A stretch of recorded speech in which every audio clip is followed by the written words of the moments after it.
The Echo Park homeless encampment has been broken up. And if you didn't know anything about Echo Park, it's a very kind of a hipster-friendly enclave of Los Angeles. And the homeless park was one of the articles here is from December 23rd, 2020. It says the homeless republic of Echo Park, it's LA's fastest growing tent city. What it was around this park in Echo Park that had a lake, they had maybe 40 tents that swelled during the pandemic, I think, to about 100 tents. It was its own economy. Now, the liberal white women from Echo Park were bringing cookies and yogurt and bottles of water, and it was like a lot of the homeless people were younger, and they were like kicking soccer balls around, and some of them had cars, and they were on bikes, and it didn't seem that it was people that were completely incapable of working. Listen, I know that providing no mental health care, no health care, and the economy sucks. I'm aware of all of that, shutting down. I'm not saying that there's not a reason that people are homeless. I'm shocked more of them aren't homeless than I know. I'm shocked. But this particular one was a little hip. It was a little cool. Some of the people that lived there were, they had like acted. There was one guy, if you scroll down, there was one guy who did a commercial for Lady Gaga's. Yeah, this guy here, he did a fragrance commercial for Lady Gaga's Fame. Oh, wow. Yeah, he was in that, but then he had a mental thing, and now he's in the Echo Park homeless encampment. And, of course, a lot of this dovetails very nicely with all the protesting because people come to protest. And the DSA comes in and they charge everyone's phone. It's a good, and a lot of people think this is this is working. So a lot of people like, this is a great idea. It's a thriving community. How dare you try to get rid of it? From what I understand, all the homeless people were offered housing. But they didn't want that. It was like, hey, this is a fun community. We all enjoy it. Now there's people overdosing on fentanyl in the tents. Somebody got shot. I mean, we know how these things go. We know what ends up happening. We're adults. So we know that, yes, rich people are fucked up. They don't care about any of this shit. They push the economy over a cliff. People end up being homeless. But also, these enclaves of homeless people that pop up with these underground economies with drugs and whatever else is going on there, they tend to go bad as well because there tend to be some power struggles and some problems as well. Like Chaz in, where was it? Seattle. Yeah, that didn't work. So these things tend not to work, but children, and that's the vast majority of people that are, support this stuff. They're children, and they like the idea of it because it's like, well, it's like the idea of never having to go to school every day, and we build a fort in the living room, and we'll just have fun, and we can ride bikes all day, and I have some candy, and you have some candy, and we can share it. But this isn't it. It's really not it. It's not the answer, okay? Something should happen that is more productive than this. How great would it be? I just thought of Ellery Smith, just again, because I always want to give people advice for their career. If she went completely the other way and just walked out on stage whenever they do Skankfest, and she came out with swastika pasties on her tits and just started like whipping a black guy with a fucking whip, and just started doing like slave porn. Like, there's such another way she can go. That just I thought about that. But here, keep going down here. One of my favorite parts of the article, there was a guy yelling at, I forget who it was, a cop or something, and they found out that this guy that was yelling at the cop showed up in a BMW X5, and his dad was a producer for Grey's Anatomy. Oh, okay. I thought it was this thing you sent me. No, but so this is it. Ready? So this is what I'm going to, we're going to read that because this is kind of hilarious, because what this is, by the way, is, and again, we know the LAPD are one of the most corrupt police forces in the history of the country, right? Nobody's defending the LAPD. But this idea that this is a good solution, this tent city in Echo Park where people are ODing on fentanyl in the tent.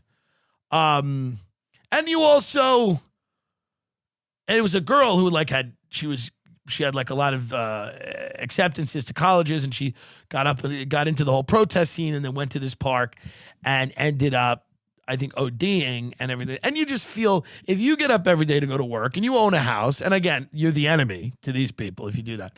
But if you own a house, you get up every day to go to work, and you look at this park and you go, everybody there's having fun. They're kicking soccer balls. They're fucking the people that have passed out on fentanyl. You start saying to yourself, why am I the idiot going to work? I should be in the park having fun. So I get that too. But so here we have somebody who wrote this, and this was shared by a comedian on Twitter, who I think is funny. But so this is someone's idea. And by the way, this wasn't like the worst homeless thing ever, by the way. They were like somewhat well behaved. It was like pretty, but again, it was like, it doesn't work. It doesn't work for a myriad of reasons, right? One of them being that putting a lot of people in the park that have mental illnesses and addictions and criminal, it doesn't work. Why? Because I'm a sane person and I know it doesn't work. This was my favorite. A year has gone by in which housed and unhoused neighbors have worked together to create a beautiful and much lauded homeless run outdoor community at Echo Park Lake. So again, we've been there. Beautiful's a stretch. It's not horrible. Not horrible. But the idea of it, beautiful and much lauded, okay, who's lauding it? But whatever. We have built and share kitchens, hot showers, a community garden, trash cleanup, a sense of security, safety, stability, and healing for drug addiction and mental illness. This is my favorite. With our own pioneering forms of therapy in the absence of any help from the city government. Our own therapy. Okay. This community has drawn widespread neighborhood and Los Angeles organizational support, including all the things. LA, the DSA, blah, blah, blah. We have also received media coverage from NPR, The Times. So Mitch O'Farrell, this guy, who is a corrupt Irish guy, in conjunction with the LAPD, declared their plan to forcibly displace up to 50 plus tent dwellers of Echo Park Lake ASAP. I think obviously the problem here is very big. There's tent cities springing up all over the country. COVID has been the nail in the coffin for a lot of economies that were struggling anyway. Biden's trying to figure out how to do something about that. It's going to be a massive stimulus. How meaningful that will be is up to, we'll see. There's going to be other things that are going to have to be done as well in conjunction with that.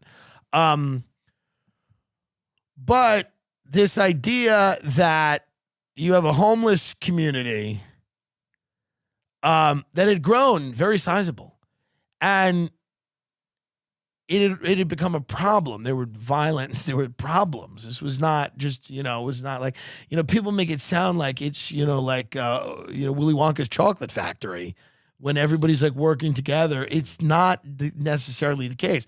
I'm not saying it was the worst place in the world, but I'm saying you had the problems in that community that you would imagine springing up in any situation. Okay. And we could list them. I'm not going to list them, but they're there. There's overdoses, there's fights, there's drugs, there's people get, there's all scrimmage, homeless guys stabbing each other. It's what happens when you have a lawless enclave of people that have mental illnesses. That's what happens.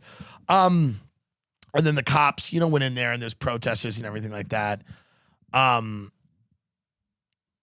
But the LA comedians that are really defending it should have to live there. Like the LA comics that really are like, this is how dare they should have to live in that community. Because that can't be the solution. Just the same way the solution can't be putting spikes under bridges so they can't sleep there. Right. The solution can't be a community in a park where everybody's in a tent making lanyard necklaces and doing fentanyl. I know it sounds fun. I get it. Put on the fentanyl patch and make a beaded necklace. I went to recreation as a child too. But something must go on there must be a little bit more forward momentum than a bunch of homeless people kicking soccer balls, complaining that they didn't get the part to be an extra in the season 3 of Shrill. There should be something else. We got to figure something else out. And it doesn't help that fucking Mitch O'Farrell sounds like the most fucking corrupt Mick fuck ever.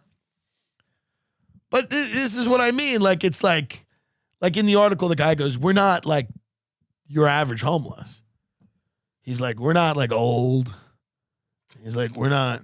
I think he was kind of saying like, we're not like homeless. We're not your average homeless. Like, we're here to have fun. We're here to get noticed. I mean, they had a brand. The Echo Park Lake, I mean, they were very close to branding. They were almost there. They were a few months away from a reality show at the Echo Park homeless run outdoor community at Echo Park Lake. They were a few months away from a reality show. The cameras going in there and just filming people, fighting each other over a smoothie they found.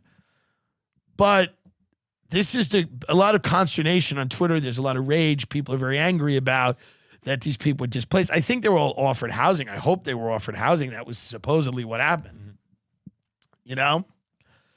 But again, this is one of those things where if you point out that this isn't a solution, it's a problem. People look at you like you are pro the big business corporate. And I'm not at all. I think those people are scum. And the people that squeeze every dollar out of society and then leave people. And this is why you warn against things like that. So you do not have large numbers of economically displaced people, mentally ill people. I'm aware of all that. But then you have the other group of people that go, this is the solution.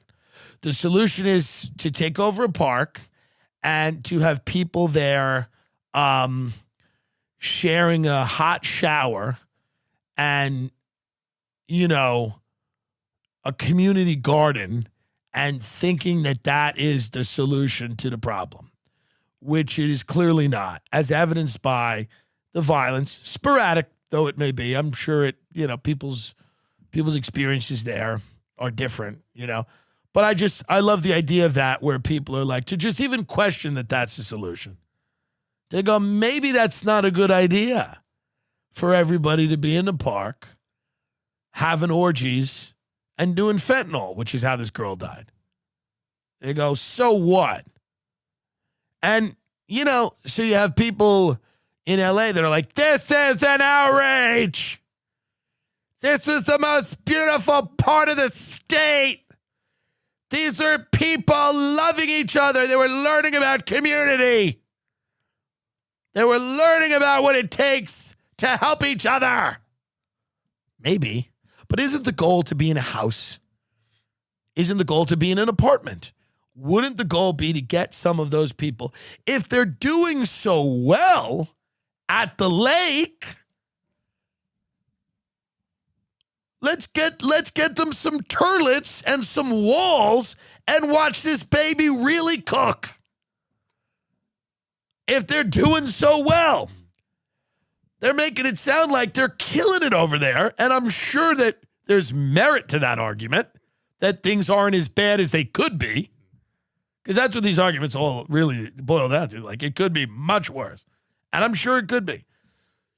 But let's get them out of there. Let's put them in a situation where they have the chance to succeed. I think part of the worry of moving them out of the park is that was the only place in America that they were safe from the rash of anti-Asian hate crimes happening every minute, every square foot, on every block in the country. So they had created this bulwark against that by doing fentanyl in a tent by the Echo Park Lake and sharing burritos or whatever. And again, these aren't like old homeless. These aren't the homeless with the big foot where they have one big foot, diabetes. Yeah. This isn't those homeless. This isn't like, these are kind of like, hey, It's like LA homeless. Like, yeah, I'm in Echo Park. I'm just like, oh, fuck yeah. And I don't know who got to live there and why. Like, it's very interesting to know who got in and who didn't. There had to be some selection process because there's a lot of homeless people in LA. How many of them were allowed into the Echo Park? Well, you had to have a tent, number one. One lady was like, we have 2 tents, which is against the rules, but they thought it was cool, so they let us do it. I'm like, okay. So the co-op board was like, we'll let it slide. I'm sure there was nothing exchanged there. And I'm all for that, by the way. I'm all for people flopping around in a tent on fentanyl. The problem is if you're walking in the park with your child and they see that, they might, I guess, be more likely to then do fentanyl in a tent, which isn't the goal. Can we say that that's not the goal? Would it be okay to say that that isn't the goal? That if I had a child, I would not want them living in a tent in Echo Park doing fentanyl. Is that okay to say? Or is that a problem? Is that a function of my privilege that I would rather my child or my friend's child or my godson not be doing synthetic heroin in a Coleman camping tent by the lake in Echo Park? Is that something that I'm still allowed to say as an American citizen? I have weird beliefs. I want my late night comedy shows funny, and I would like the people to not be doing dope in a tent by the park because there's better ways to go about life, probably. I'm not a perfect person clearly. So this is the end. They go like this. They go, to sum it up, to Mitch O'Farrell, God, could you have a worse name? Our demand is simply this. Please continue to leave us alone or stand with us. Ignore us as if we didn't exist, much like you've been doing, and enjoy your corruption and greed, or come out and stand with us. Stand in solidarity with all of your constituents, not just those with money and housing. And watch as we make sure District 13 becomes a beacon of light for the world, reshaping and reimagining what it means to be a community of people living together. So what they're saying is more homeless. That's kind of the attitude. A bigger camp. Let's reshape and reimagine what it means to live together. Like, you have a house, and I'm going to live in a tent on your lawn. And I'll use the bathroom where I want, and I'll use the drugs I want, and I'll, if I have a mental illness or if I'm a pedophile, I'll deal with your kids in whichever way that I see fit. Because we're going to, quote, reshape and reimagine what it means to be a community of people living together. And if, again, it is all fun and games, if you are not the father or the daughter who died of a fentanyl overdose in the park, who clearly was led astray. She went to LA to protest and get involved in movements which she believed in. And, I get it. Good for you. But it apparently didn't go to where it should have went. And she got caught up in this scene in this world, and she ended up dead. Again, if you're caught in the crossfire like that guy, the guy who was the Lady Gaga, a bullet grazed his leg because he was caught in a thing that he didn't even have anything to do with. So again, if you're one of these people that are affected when it goes bad, you don't think this is the solution. And the solution also isn't to ignore this and to just let Jeff Bezos make the people at Amazon pee in bags or whatever he's doing. He's making them to use pee bags and he's letting them, it's crazy. But again, it's sad because Hillary Smith is now living here. And she's still pro-consequence culture. She's like, they're taking her out of the park. She's like, I'm still pro-consequence culture, even though I've been thrown out of my new home, which I've only been in 24 hours. At the lovely Echo Park Lake homeless community. Yeah. Hey, I don't know what to tell you.